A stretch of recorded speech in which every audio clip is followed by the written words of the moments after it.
By the way, I don't see any bodyguards around here. We are all different, and as he has said, we perceive security differently. Insecurity is significant in the mind of a person. It's how you perceive it. So personally, I don't see the need of security guards because of the job I do.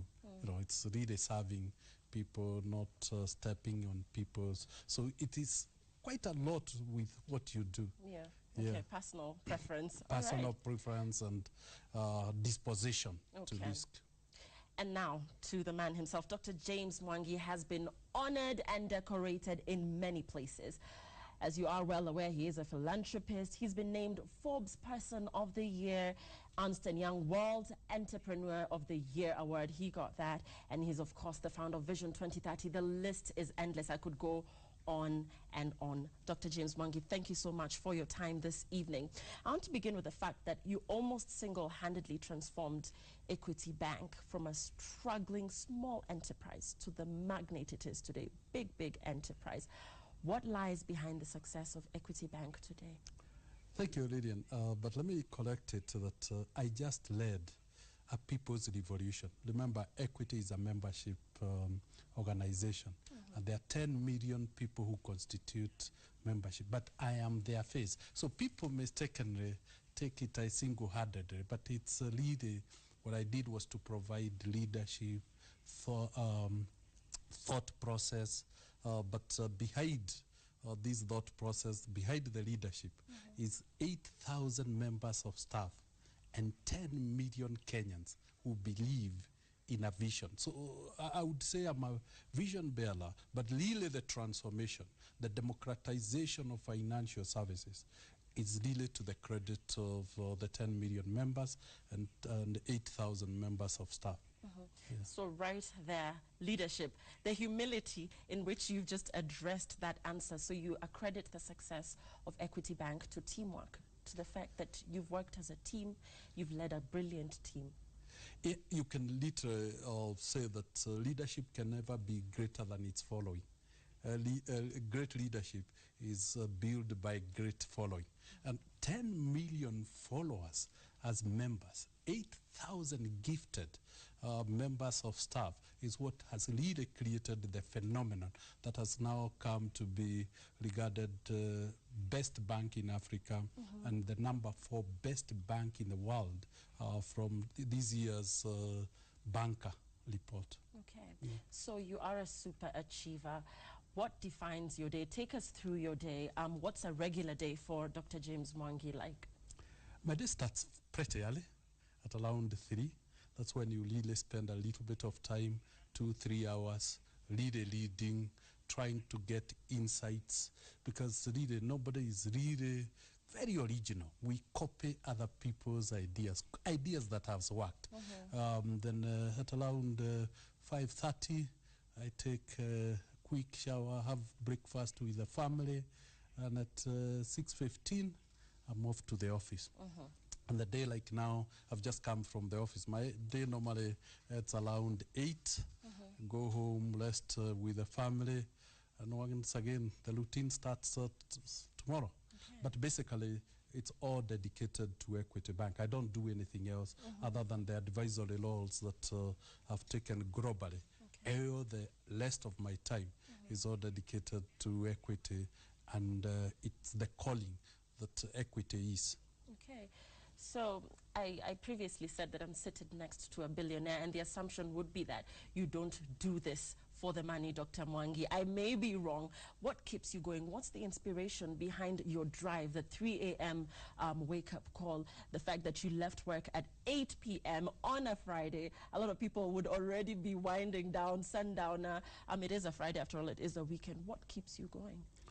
Thank you, Lillian. I think what really keeps me going is the unique opportunity the world keeps on giving me to be impactful and to be really significant in a world where scale, significance, impact is required. It is the fact that Equity, though a business, is more of a higher calling. If you look at the impact of Equity, really transforming the banking industry, transforming the lives of the majority of the Kenyan people. And look at it now, that what the foundation is doing on programs like transforming agriculture, transforming education for the needy. That is what speaks to my heart. Equity for me is not a job, but it's more of a higher calling that gives my life a meaning and an essence. And the fact that then using this institution, I'm able to really make my impact very significant and very impactful to 10 million people. That is what inspires me. And it's a unique opportunity that has not been given to many. And I would like to honestly express my gratitude to the members for giving me such a unique opportunity. Okay, and let's talk about the fact that you recently launched cell phone banking. How has this benefited the banking customer? A lot of customers, of course, complain about transaction costs just shooting over the roof and being too high. So how has this benefited the customer? Equitel truly is an innovation and a transformative innovation that will change the way transaction banking is done in this country. We are really empowering the customers to do the transaction for themselves free of charge. Money transfer will be free. When you transfer money to, for instance, to your relatives back home, you do it for free. If they use the same Equitel to pay the landlord, it's for free. If they use the same to pay a shopkeeper, it's still free, for free. So we want to make self-initiated transactions that are within the equity network free. And that really will make banking completely affordable to the majority, and essentially also making banking and banking transaction inclusive. Everybody can do them because they are free. Okay. And you can imagine what impact that will have to society. You can imagine what impact that will have when we make the economy cash right. People don't have to carry money. People don't have to carry plastic cards. They just need to carry their phone. Okay, and of course it's not been launched yet, so we're waiting on that. But let's talk about... But Leah, it's also good to say 450,000 members already are using Equitel. So although it's not...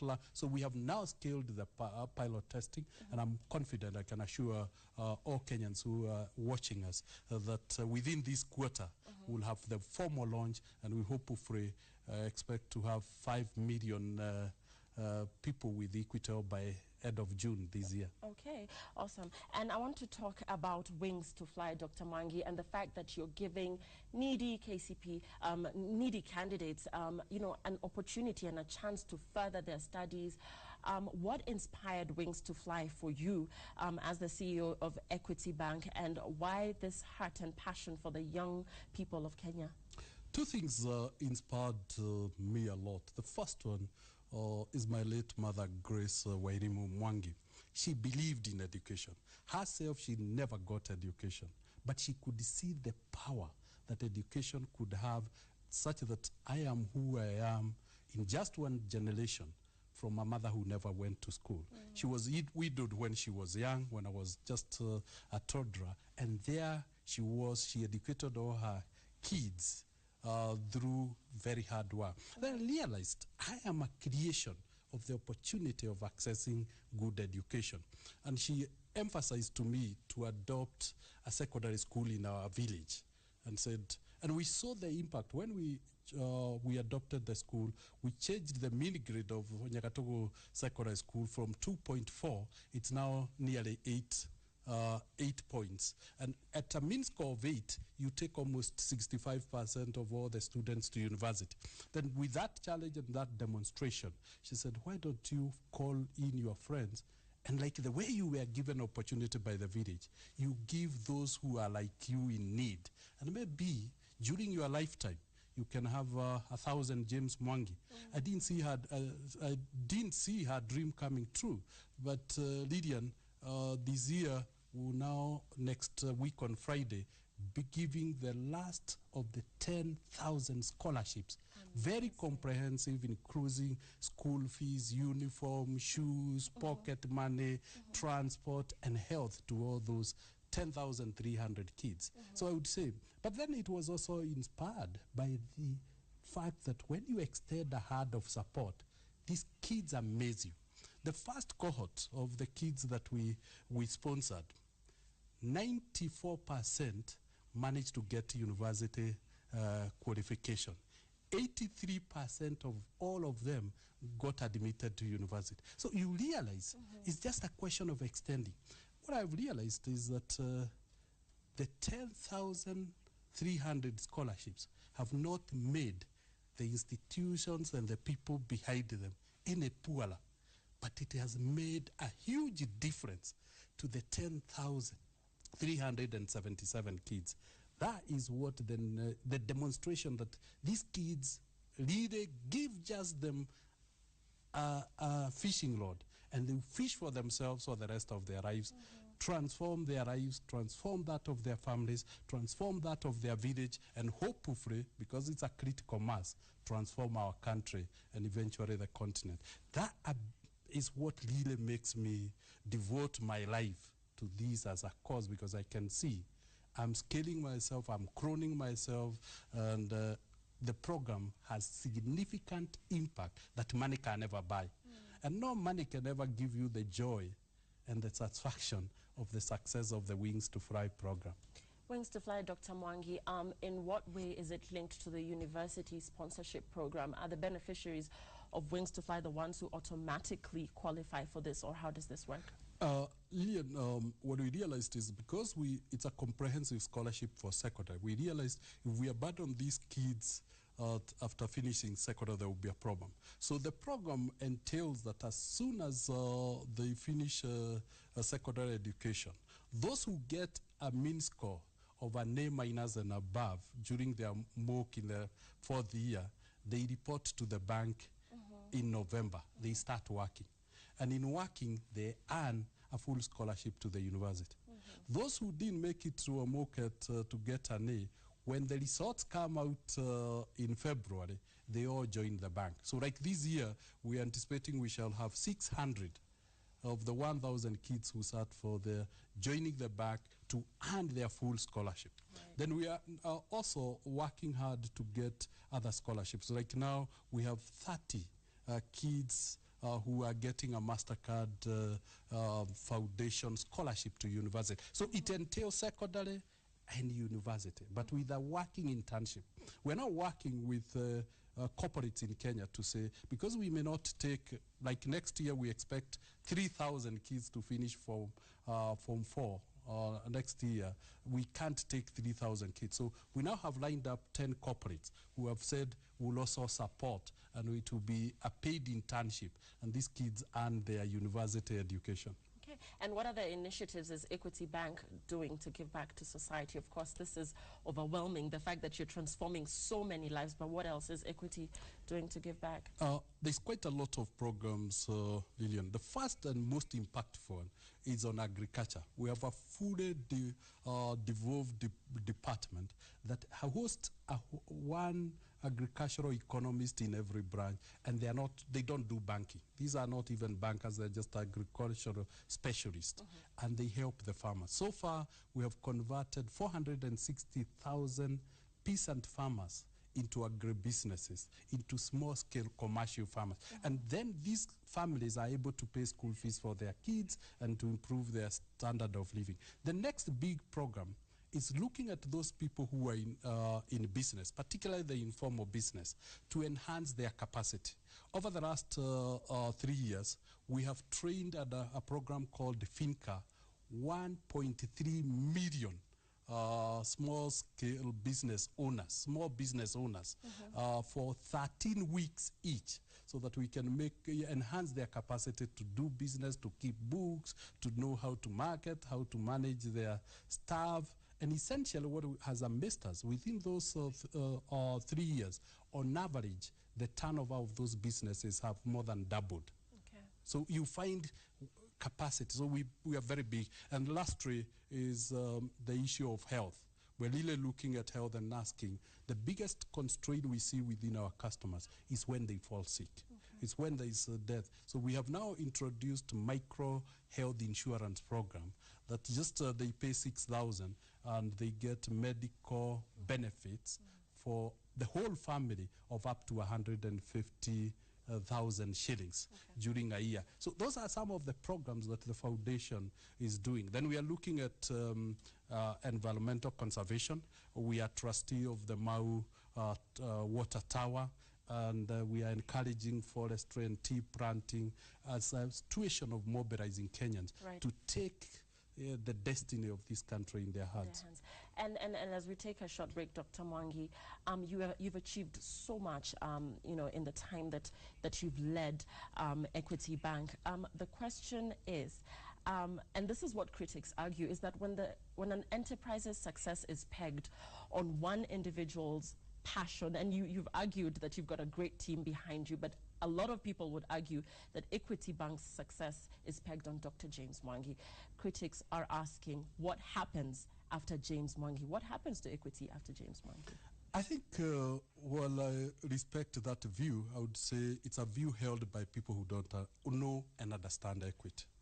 Transformational leaders know that they have a short lifespan to live, 70 years, let's say, the biblical. So what they do is they protect their legacy by building structures that support them. And I would like to challenge Kenyans to look at Cali Francis and Alliance. He started in the 50s.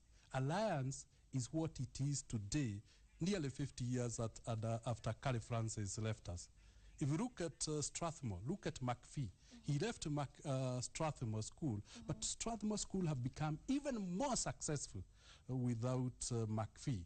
I strongly believe I'm in that category of leaders. And I want to allay the fears that Equity is not equal to James. James is just a face and a leader. And every organization has a leader. But once a leader becomes so strong, people assume he's equal to an organization. But Equity is equal to the systems, the structures, and the human capital that have been able to help to Equity. That is what people should look at and not look at James. Excellent. And we've talked to James, Dr. James Mwangi, the CEO, the billionaire. We want to know about Dr. James Mwangi, the family man. How do you juggle this career with family? Tell us a little bit about your family. Thank you very much, Rian. Yes, I'm a family person. I married pretty early, so I was able, together with Jane, to bring our 3 boys quite early in life. And now they are at the university level, all of them. And it's for that reason that I'm able to devote a lot of time to serving Kenyans, because Jane takes care of the boys. I dare tell Kenyans that my success to a great extent is because of the support I get from the family. Jane and her 3 boys are wonderful people, and they give me all the support to be able to do this. But let me also say, I was also very lucky to have spent a lot of my lifetime with my mother, Grace, who inculcated values in me, shaped my character and personality. So it's both to the my mother who brought me and Jane that I would say a lot of support is. So, and that is how I spend time. When I go home, it's to the family. Sundays, go to church with the family, and spend the afternoon with the family. Right, and I want to touch on something that I think couples should borrow from you, Dr. Mwangi. It's in the public domain that you have a 6.5% stake in the bank, and it's co-owned by your wife, and is now worth 12.15 billion, making it one of the largest family fortunes held in a single stock. Did you know you would get this lucky? Were you gambling with this stock? And just for couples out there in terms of investing together as a unit, what are your thoughts? What would you advise couples regarding the same? I think one is that nobody can work better for you than yourself. The reason why we invested single-handedly in Equity, everything we had, is because we said that is where we are devoting our energy. We knew and understood the bank. And as you can see, it's a family investment. And we discuss it at the family level. If you look at the time that we sold our shares to give 100 million to Meru University of Science and Technology, we had to do it jointly because it's a family. The children had to give consent so that you don't try to do good in society and then mess your family relations. The second thing is a question of an open and transparent way where there is mutual trust. Complete trust, so that you don't really have to say, oh, the vehicles must be this. It's a genuine relationship that should coexist at the cap. It's only when you have a peace of mind at home that you can also have a peace of mind at a place of work. Office, yes. You can't leave what one would call a lie.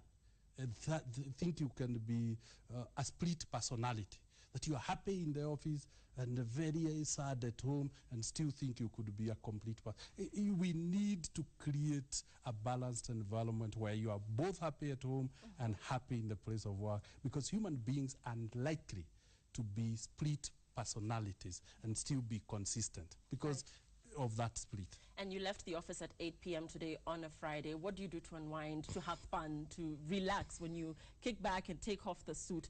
What is it that you like to do? I do quite a lot of jokes with the family. The boys are very humorous. Jane is... Can you tell me a joke right now? Let me see if I laugh. Let me be the judge of that. Before the end of the session, I will have shared a joke with you. So you create light moments with the family, have dinner with the family. That is a very powerful unwinding session. We tend to think that you can create joy outside the family, which is okay, but then it's not sustained because it creates. The second thing is I do a lot of machine works early in the morning just to make sure that you sustain the health. And then, of course, the weekend, really on Sunday, ensure it's a very, very right day so that you regain everything you have lost during the week before the beginning of the other week. Okay. What's your favorite music? What do you like to play? Do you like to dance? Of course, yes. Are you a good dancer? Oh, I can't say I'm a professional dancer, but I can. Do I challenge you to that? Well, I wish our DJ was here. Country music is good for me. When I was growing up, Kenny Rogers and the Gene Leaves were the hot numbers. So I still stuck around there. Okay. Yeah. All right. So. But I also like traditional music. I'm an ardent listener to old Kikuyu songs, the Kamalos and all the old who really they were not singing. They were passing wisdom and knowledge through song and dance. And those ones, I still enjoy them a really lot. Okay. Yeah. Great. Good to know. And we're winding up now, Dr. Mwangi. You're a billionaire today, but look back to when you made your first million. What did that taste like? When was that? How did you make it? As you can see, and maybe understand, whatever I have, it has been created through effort of what I do. So I didn't even notice it. Wow. Because it was not one. Essentially what happened is that you are working, you're not looking at the value, and then you list in the Nairobi Stock Exchange, and suddenly you discover, oh, that you mean the work is that we have put is valued this much. And then suddenly you see, you are reminded constantly by people when they do computation, like you have said, and say, today's this is a price. But literally that is, for me, the value of a vision well lived. People assume it for me, it is just a measure of the success of a vision, because all that wealth is in the cause that we pursue. So it is more of a measure of a vision well lived. And I am very lucky to have what one would call a vision investment. It's an investment that is in pursuit of a vision, and then you are rewarded heavily. I would say it's a reward other than wealth. Mind over matter. Okay, great. And finally, the key to remaining competitive in the corporate world. I think people have borrowed a lot from this interview, but just for you, the key mantra, just to remain competitive, to remain relevant, to keep at it, to remain at the top of your game. There are two things. The first and foremost is the customer. And business begins and ends with the customer. And the measure of great success it's the satisfaction of the customer. And to maintain the satisfaction of the customer is you keep on evolving. If you remember, Equity Building Society, we started as a microfinance. We became a little bank. We are now an inclusive bank. Why? Because we are moving with our customer. That ability to hook yourself to a customer, they carry you wherever they go, is one of the greatest measure of success. To achieve that, you must be customer-centric, but you have also to be very innovative and creative. You have to be very strong in discerning what is happening to your customer. But however, all that delivery must be by your people. So you must create for your team an enabling environment where they thrive, where they give their all because they like doing what they're doing. So for me, success in business is succeeding, one, in inspiring your people. You inspire them, you make the vision very clear to them, you help them internalize, make them believe in the vision. If you succeed to inspire your people, and then understand the customer who you are serving, their aspirations, their changes, their needs, and then be fair and just in the relationship between you and the customer, and very transparent, and everything else will fall in place. But however, if it is an institution, then as the institution grows, you must also grow the capacity. An institution that outperforms its capacity then gets a challenge along the way. So capacity must be enhanced. But to sum it all, it's all about people, and people starts with the customer. Customer-centric organizational culture. Great. Well said, Dr. Mwangi. And now to make me laugh. You promised. You promised. Yes. You promised. I'm waiting for that joke. When I grow up, right, I really would like to be like Riri. Okay. That is funny. When I grow up, I want to be you. I want to be a billionaire. You know, I want to be a billionaire. I want to. What will you do with your first billion? What will I do with my first billion? I will give back. Absolutely. I will give back. Sooner or later, you realize it doesn't matter how much money you have.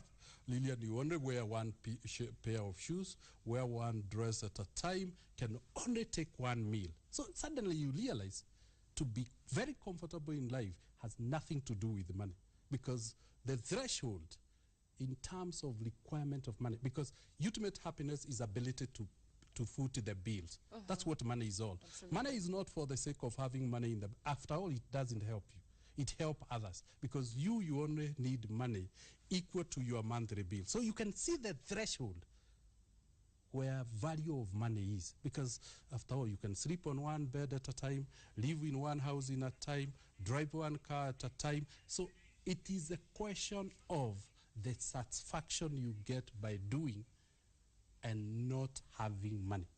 I think people have sometimes a very crude way of pursuing money, where you but without realizing that the satisfaction money can give is only paying bills. Anything beyond there has very little value to you. It has a diminishing value to you, because it can't do anything for you. Okay, well said. Thank you very much, Dr. James Mwangi. It has been wonderful, and thank you so much for sharing. I know Kenyans feel empowered, they feel inspired, and thank you so much for what you're doing for the children and the young people of this nation. Thank you, Lillian, for hosting me. It's really been pressure, and thank you for also giving me an opportunity to interact with the fellow Kenyans at the beginning of a year, and after time that we have a cause to educate the needy kids in our society. Thank you for your passion for the program. Thank you, sir. Well, that was Dr. James Mwangi, CEO, Equity Bank. Thank you so much for watching. Keep sending us your questions, your comments, and indeed we will forward the same to him. And before we take a short break, the entire village abandoned its normal activities and gathered by the graveside of one of their sons to witness a miracle. The old, the young, and sick of Mwazaro village in Shimoni Kwale wanted to witness firsthand the resurrection of Dominic Chalo, who died 14 months ago. That is what they had been promised by two visiting witch doctors who claimed to have the powers to resurrect the dead. But despite hours of rituals, Chalo remained dead to the disappointment of the villagers. And as Wilkis Tanyaba poses, is it a question of absolute faith or plain gullibility? You be the judge.